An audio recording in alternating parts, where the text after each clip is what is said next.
Iluminismo e despotismo esclarecido. Começando pelo quê? A colonização da América. O que aconteceu? Depois da colonização da América, a gente teve uma acumulação primitiva de capital. Por quem? Quem que teve esse acúmulo de capital? As nações europeias.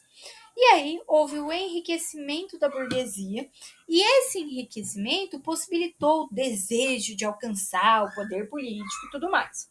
Finalmente, com a Revolução Industrial Inglesa e a inauguração do capitalismo industrial, houve uma série de pensadores que provocaram uma revolução intelectual de grande importância lá para o pensamento moderno. Suas ideias eram caracterizadas pelo quê? Pelo uso da razão, rejeitando as tradições e buscando sempre uma explicação lógica para todas as coisas.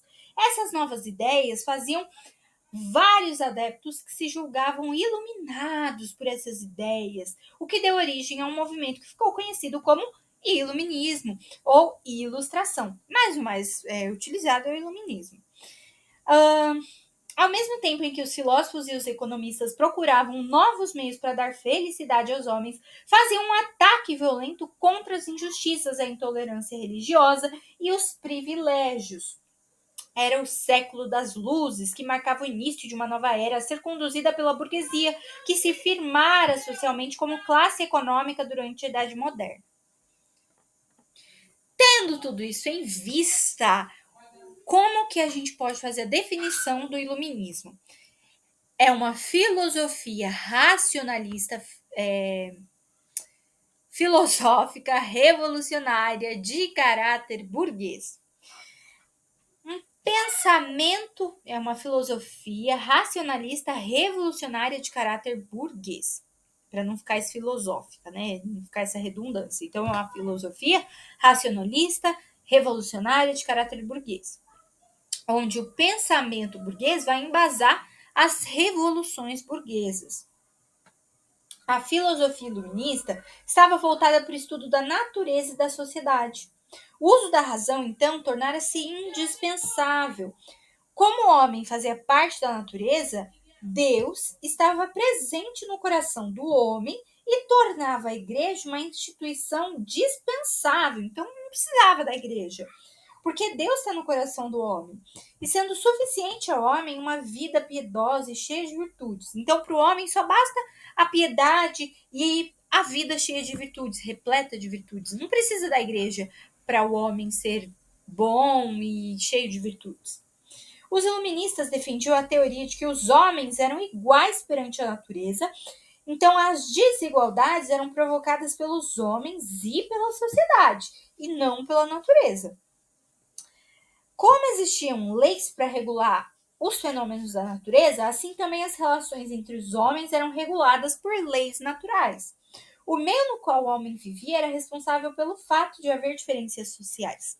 A modificação da sociedade se impunha, e para atingi-la era necessário promover a igualdade, a liberdade de expressão e a tolerância religiosa, reagir contra a brutalidade, a escravidão e a injustiça. Principais filósofos. Quem foram os pais do iluminismo? René Descartes, Isaac Newton, John Locke.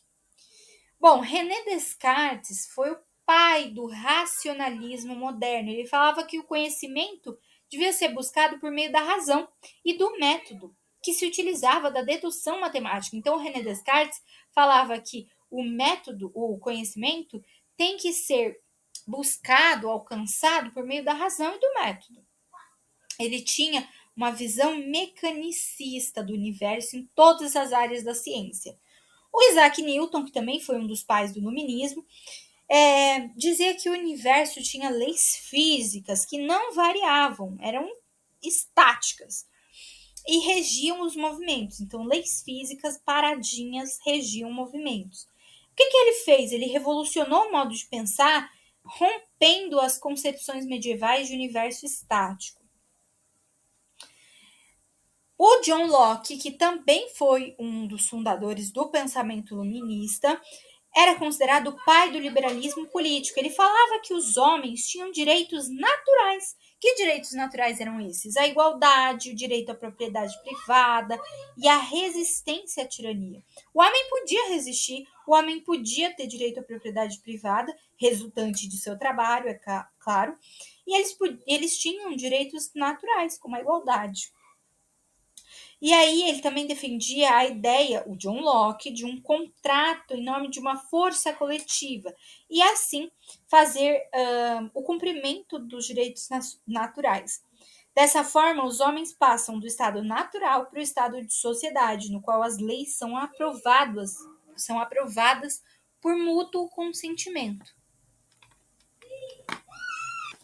Agora, então falamos dos três, os pais do iluminismo, René Descartes, Isaac Newton e John Locke. Agora, os pensadores políticos, Montesquieu, Voltaire, Rousseau, e depois a gente tem Diderot, que fez lá a organização da enciclopédia, juntamente com D'Alembert, e depois os pensadores econômicos. Bom, vamos pelos pensadores políticos. Os principais foram Montesquieu, que ele publicou O Espírito das Leis, onde ele preconizava a tripartição dos poderes, executivo, legislativo e judiciário. Então, ele preconizou a tripartição dos poderes, legislativo, executivo e judiciário.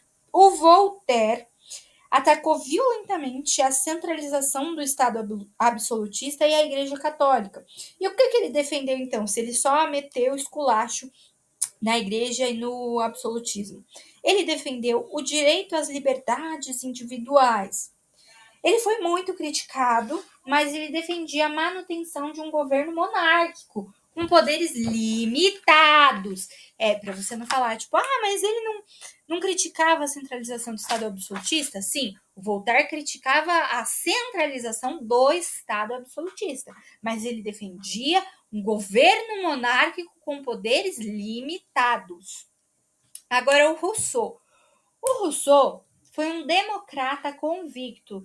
Ele expôs as suas ideias lá no Contrato Social, que foi a obra máxima dele. Ele defendia a liberdade, a igualdade entre os homens, afirmando que o poder político repousava sobre o povo. O poder político deve ser legitimado por meio de um contrato feito entre homens em condição de igualdade. Eles abririam mão do poder individual. Vou abrir mão das minhas vontades, né? Um exemplo, eu tenho que abrir mão das minhas vontades em favor da vontade geral, em favor do bem coletivo.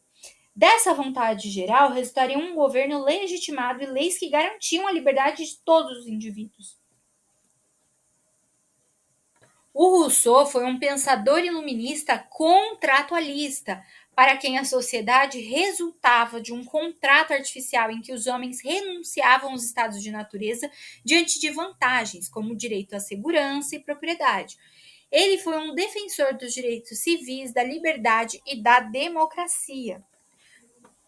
Diderot foi o responsável pela organização da Grande Enciclopédia. O governo condenou a obra na época, proibindo sua divulgação em 2 oportunidades. Diderot foi auxiliado por um matemático, D'Alembert, tendo como colaboradores a maior parte dos novos pensadores e escritores. Agora, os pensadores econômicos. Bom, o liberalismo econômico destruiu os pressupostos mercantilistas, pondo fim às crenças no metalismo, no intervencionismo estatal, no monopólio e no protecionismo de mercados. Na França, a escola fisiocrata defendia que a natureza é a produtora de riquezas. Qual que era o lema dos fisiocratas? Deixar fazer, deixar passar. Ou seja, o mundo anda por si mesmo. Agora, na Inglaterra, Adam Smith defendeu que a economia funciona por si mesma, sem intervenção do poder político, que desvia os recursos nacionais para fins pessoais. Então, o que o Adam Smith falava? Que a economia tem que funcionar sozinha, ela não precisa de intervenção estatal. Por quê? Porque o Estado ele vai pegar dinheiro para ele. Ele não vai deixar a economia girar para a população, para o bem do coletivo, mas sim para ele mesmo. Então, para ele, o mercado possui regras próprias que atuam como uma mão invisível, mantendo estável sua lei básica de funcionamento. Qual que é essa lei básica? A lei da oferta e da procura. Ele criticava os princípios metalistas e defendia que a riqueza de uma nação é gerada pelo trabalho livre em geral. Ele discorda dos fisiocratas que consideram apenas o trabalho agrícola como produtivo. FUVEST 2021 adaptado. De acordo com o historiador Nicolau Shevchenko, é possível identificar um confronto entre o impulso libertador presente nos anseios de mudança social e o caráter autoritário, elitista do planejamento reformador, em muitas obras produzidas por escritores identificados com o pensamento iluminista. Cite um pensador identificado com o iluminismo. Bom, falamos vários agora. Jean-Jacques Rousseau, Voltaire, Montesquieu, Diderot, enfim, vários, né? B. Identifique 2 elementos do iluminismo que contribuíram para a crítica do antigo regime. 2 elementos: racionalismo, contrário à teoria do direito divino, dos reis, igualdade jurídica, questionando a existência de leis específicas para os diferentes estamentos sociais, e liberalismo. Por que o liberalismo? Porque o liberalismo afirmava ser a liberdade um direito natural do ser humano. A liberdade é um direito natural do ser humano. É isso que o liberalismo afirmava. FATEC. Cada um de nós põe em comum sua pessoa e todo o seu poder sob a direção suprema da vontade geral. E recebemos, enquanto corpo, cada membro como parte indivisível do todo. Um corpo moral e coletivo composto de tantos membros quantos são os votos da Assembleia. Essa pessoa pública que se forma desse modo pela união de todas as outras tomava antigamente o nome de cidade e hoje o de república, ou de corpo político, o qual é chamado por seus membros de Estado. Esse é um textinho do Jean-Jacques Rousseau. E lembrando que Rousseau foi um pensador iluminista, contratualista, para quem a sociedade resultava de um contrato artificial, em que os homens renunciavam aos estados de natureza, vou renunciar às minhas vontades, diante de vantagens como o direito à segurança e à propriedade. Rousseau foi um defensor dos direitos civis, da liberdade e da democracia. O texto produzido no âmbito do iluminismo francês apresenta a doutrina política do contratualismo, manifesto na reação do antigo regime e na defesa aos direitos da cidadania. Unesp. Do nascimento do Estado moderno até a Revolução Francesa, ou seja, do século XVI aos fins do século XVIII, a filosofia política foi obrigada a reformular grande parte de suas teses, devido às mudanças ocorridas naquele período. O que se buscou na modernidade iluminista foi fortalecer a filosofia em uma configuração contrária aos dogmas políticos que reforçavam a crença em uma autoridade divina.